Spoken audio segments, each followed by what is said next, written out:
Hi. Hi. I'm here with Julian. Julian. Which tribe are you coming from?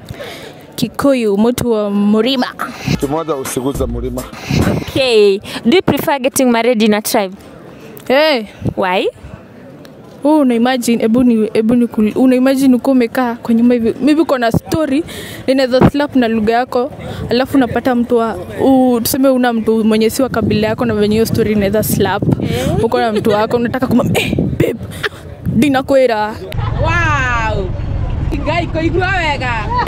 Like mimi sitaka mtu mwenye si wa tribe yangu. Okay, Aisha. Okay, like naonanga Wakikuyu wengi wanapatanga chance ya kudate wazungu.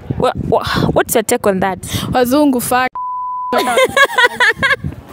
Hi. Hi. Niko na nani hapa? Jadwel. Jadwel, which tribe are you coming from? Malu, of course. Okay, do you prefer marrying from your tribe? No, I can't marry from my tribe. Why?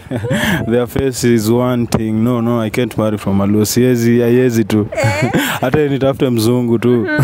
So, wewe unatafuta sura, utafuti kitu kingine? So unajua pia lazima tuvalue our future kids. Wewe unaona sura niko nayo. Alafu ni wao Wajaluo wanakuwa sura zingine personal eyes. Mimi nataka kama ni mzungu. At least mtoto atoke akiwa light skin. Kwani sura yako iko aje?